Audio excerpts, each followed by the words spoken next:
अस्सलामुअलैकुम। Welcome back to नाज academy education. उम्मीद है आप लोग सब ठीक होंगे और सेफ होंगे। तो आज हम देखने वाले हैं 9th class Urdu medium Maharashtra board के हिंदी का दूसरा लेसन झुमका, जिसको सुशील सरित ने लिखा है। उसका क्वेश्चन आंसर यानी प्रश्न उत्तर देखेंगे।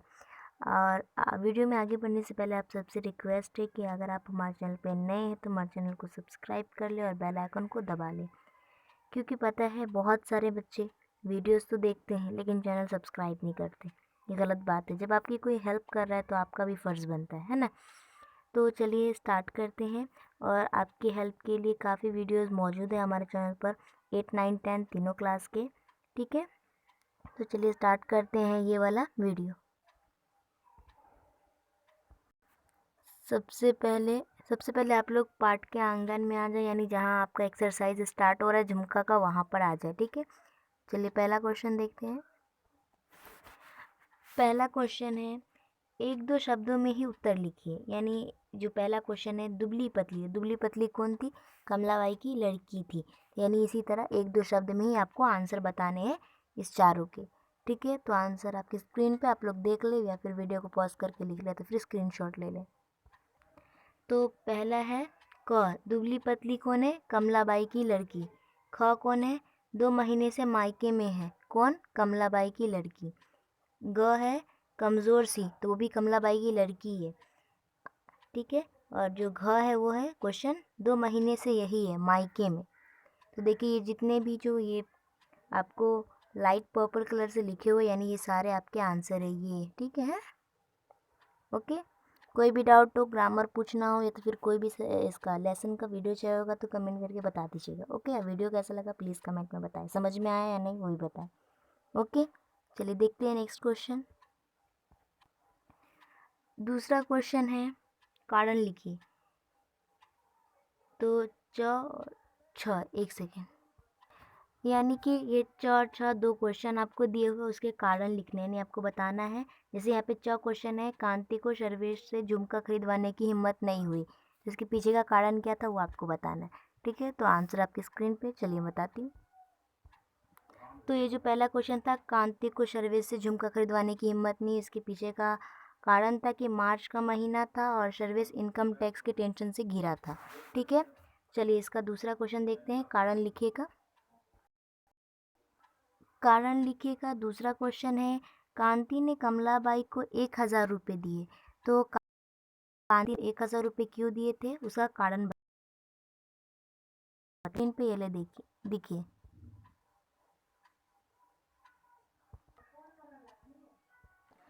तो ये जो दूसरा क्वेश्चन था, कांति ने कमलाबाई को 1,000 रुपये दिए, तो क्यों दिए थे? इसका कारण है कि एक झुमके की कीमत 1,000 रुपये थी, इसीलिए जो कांति ने कमलाबाई को 1,000 रुपये दिए थे। यानी आप उत्तर लिखोगे, है ना, तो उत्तर लिख कर फिर यहाँ पे 2 बूंद इस तरह डाल के फिर ये आंसर लिख लेना। ठीक है, और ये जो पूर्ण विराम नीचे आ गया आप उसके आगे लगा देना। ठीक है, तो चलिए देखते हैं नेक्स्ट क्वेश्चन।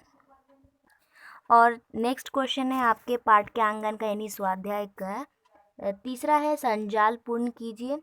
झुमका ढूंढने की जगह। अब झुमका ढूंढने की जगह कौन कौन सी थी वो आपको ये चारों बॉक्स में लिखने।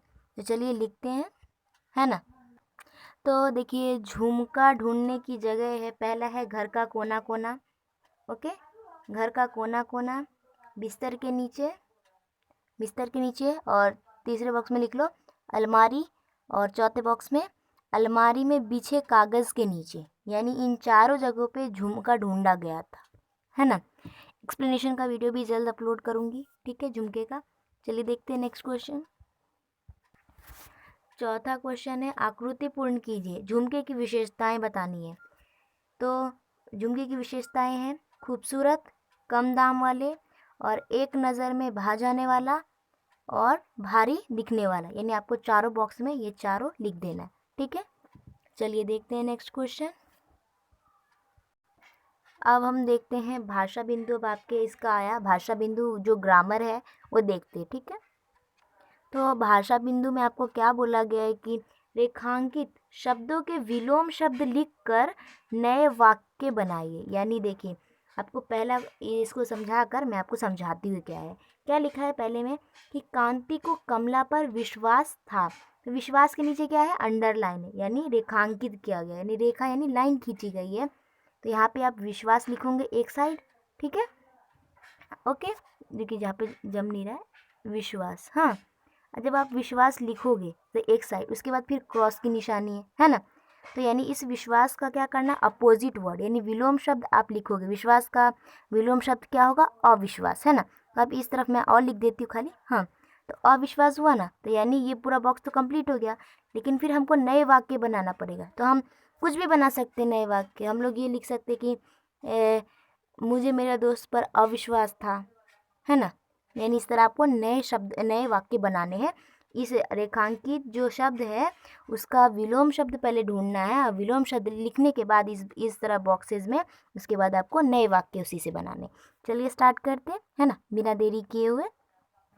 और उम्मीद है आपको ज़रूर समझा होगा। कोई भी डाउट हो बेझिझक कमेंट करके पूछिए, हाँ।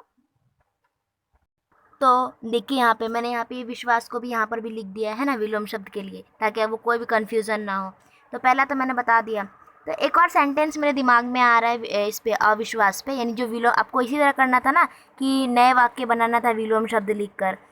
तो क्या आपको क्या करना कि जब आप इसका वाक्य किस तरह बनाएंगे, देखिए मैं अविश्वास का बोली, जैसे मैंने पहले बोला कि मुझे मेरे दोस्त पर अविश्वास था, ऐसा मैंने बताई थी ना।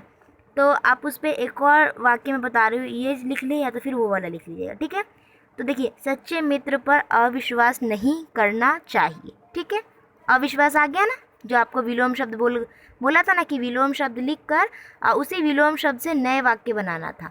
तो ये हो गया। उसके बाद आपका दूसरा है, बड़ी मुश्किल से उसकी आंखें लगी। तो मुश्किल है, मुश्किल के नीचे रेखा यानी लाइन खींची गई है। देखिए मुश्किल का अपोजिट है आसान, है ना। तो आसान आप लोग लिख लेना इसी तरह। और इससे है ना मैं वाक्य बता रही हूँ, इसको, रीमा को हर काम बहुत आसान लगता है, ये वाक्य, ठीक है। उसी तरह तीसरा क्वेश्चन है, दुकानदार रमा का परिचित था। परिचित का अपोजिट होगा अपरिचित, ठीक है। आप इसी तरह लिखना अपोजिट वर्ड, हाँ। और अब ठीक है, तो इसका वाक्य आप लोग बनाएंगे, दुकानदार रमा का अपरिचित था, ठीक है। या तो फिर अपरिचित का दिया हुआ कोई भी खाद्य पदार्थ नहीं खाना चाहिए, ठीक है। ये दो वाक्य मैंने फिर बताई, है ना। एक तो मैंने ये बताई कि दुकानदार रमा का अपरिचित था, अपरिचित विलोम से, है ना। या तो फिर दूसरा वाक्य ये है कि अपरिचित का दिया हुआ कोई भी खाद्य पदार्थ नहीं खाना चाहिए, यानी किसी भी बिना जान पहचान के आदमी का कोई भी चीज़, खाने की चीज़ लेकर नहीं खानी चाहिए, है ना। इस वाक्य का मतलब था। तो इन दोनों में से भी कोई आप लिख लेना, ठीक है। चौथा है, सोच समझकर व्यय करनी चाहिए। तो देखिए व्यय का आय होगा विलोम, ठीक है। तो इससे है ना वाक्य हमने नया बनाया है कि आय से अधिक व्यय करना मूर्खता, यानी आय से अधिक व्यय करना मूर्खता है, ठीक है। और उसके बाद पांचवा है, हमें सदैव अपने लिए किए गए कामों प्रति कृतज्ञ होना चाहिए। तो कृतज्ञ का है ना विलोम है कृतघ्न। तो इससे हमने ना जो वाक्य बनाया है, वाक्य ये है कि कृतघ्न, यानी आपको लिखना यही कृतघ्न, ठीक है। कृतघ्न मित्र की मित्रता से शत्रु की शत्रुता अच्छी है। यानी अब एक जैसे ऐसे है ना कि एक दोस्त होते हुए भी पीठ पर छुरी मार देता है, यानी इसी तरह बोला गया है कि जो धोखेबाज दोस्त से अच्छा जो ये है दुश्मन, उसकी दुश्मनी अच्छी है, ऐसा बोला गया, ठीक है। इस वाक्य का मतलब था। तो आप लोग जिस तरह मैंने बताई, फिर से मैं बोल दे रही हूँ, कृतघ्न मित्र की मित्रता से शत्रु की शत्रुता अच्छी है, ठीक है। इसी तरह छठा है, पूर्व दिशा में सूर्यास्त होता है। तो सूर्योदय होता है। तो सूर्योदय का मतलब होता है सूरज का उगना, ठीक है। तो सूर्योदय का अपोजिट वर्ड यानी विलोम शब्द है सूर्यास्त। और इससे हमने वाक्य बनाया कि पश्चिम दिशा में सूर्यास्त होता है, ठीक है। तो हमने देखिए सारे वाक्य भी आपको बता दिए, ठीक है। अगर कुछ भी वाक्य वगैरह छूट जाए तो आप वीडियो को बैक करके सुन के लिख लेना, ठीक है। या तो फिर आप बना ही सकते हो, लेकिन मैंने फिर भी हेल्प के लिए आपको बता दी। और आपको एक और चीज़ बात बताना है, अगर आपको कभी भी विलोम शब्द बोले, तो जैसे आपको यहाँ पे बोला गया है व्यय है ना, तो व्यय हम यहाँ पे लिख के मैं बताती हूँ। व्यय, तो आप इसका व्यय आपको मालूम है, इसका विलोम है ना आय है, तो आप इसी तरह ये इस तरह क्रॉस की निशानी लगाएंगे और आय लिखेंगे, ठीक है। आय, रीज़न क्या है इस क्रॉस की मीनिंग, विलोम शब्द के बीच में, यानी दोनों शब्द के बीच में ऐसा क्रॉस की निशानी का मतलब, अगर ये क्रॉस की निशानी अगर आप नहीं लगाते हो ना, तो अगर इसकी जगह आप इक्वल टू का निशान लगा देते हो बराबर का, तो आपको मार्क्स नहीं देंगे। यानी आपको ध्यान रखना कि एग्ज़ाम में आए तो आपको इसी तरह क्रॉस की निशानी लगानी है। यानी यहाँ देखिए, आप हर किसी के विलोम शब्द के बीच में देखोगे क्रॉस की निशानी लगी है ना, क्रॉस की निशानी, क्रॉस की निशानी, तो ये चीज़ ध्यान में रखना, ठीक है। ओके। और आपको एक और चीज़, अगर आप 9th क्लास का ये वीडियो में बना रही झुमका के ऊपर है ना, तो ये क्या है कि आपको ना विराम चिन्ह याद होने चाहिए। अब विराम चिन्ह के लिए मैं वीडियोस बनाई हूँ ऑलरेडी, जो आपकी लिंक डिस्क्रिप्शन बॉक्स में मौजूद है, आप लोग वहाँ से देखिए और लिखिए, ठीक है। तो यहाँ पर ये वीडियो हमारा ख़त्म होता है, मिलेंगे नेक्स्ट वीडियो में, जब तक के अल्लाह हाफिज़, टेक केयर, आप लोग अपना ख्याल रखें, ओके। और लिंक डिस्क्रिप्शन बॉक्स में मौजूद है, आप लोग वहाँ से देख ले और विराम चिन्ह का वीडियो देखे और उसको अच्छे से याद कर ले, पहचान ले, कुछ भी क्वेश्चन किया जा सकता है, ऐसा है, ठीक है। क्योंकि क्या होता है, कभी विराम चिन्ह आपको दिया रहेगा, जैसे ये क्या है तो पूछेगा कि ये चिन्ह का नाम बताइए, तो ये क्या है तो पूर्ण विराम है, इसी तरह। या तो फिर आपको नाम लिखा रहेगा विराम चिन्ह, या तो फिर लिखिए चिन्ह का नाम लिखिए, तो आपको इस तरह विराम चिन्ह लिखा रहेगा इस तरह, तो आपको बताना होगा कि विराम चिन्ह कैसा हो जाता है, ये डंटा विराम चिन्ह कहलाता है ना।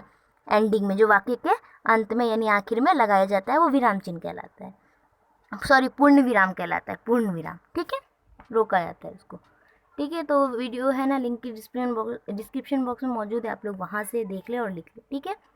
और वीडियो को ज़्यादा ज़्यादा उर्दू मीडियम स्टूडेंट में शेयर कर दीजिएगा, ताकि जिन्हें नहीं जानते हैं प्लीज़ वो देख ले और लिख ले, अपनी पढ़ाई कंप्लीट कर सके। और बिल्कुल फ्री है, आपको कुछ पैसे वगैरह नहीं देने, ठीक है, बिल्कुल फ्री पढ़ाया जाता है आपको। चलिए, अल्लाह हाफिज़, टेक केयर।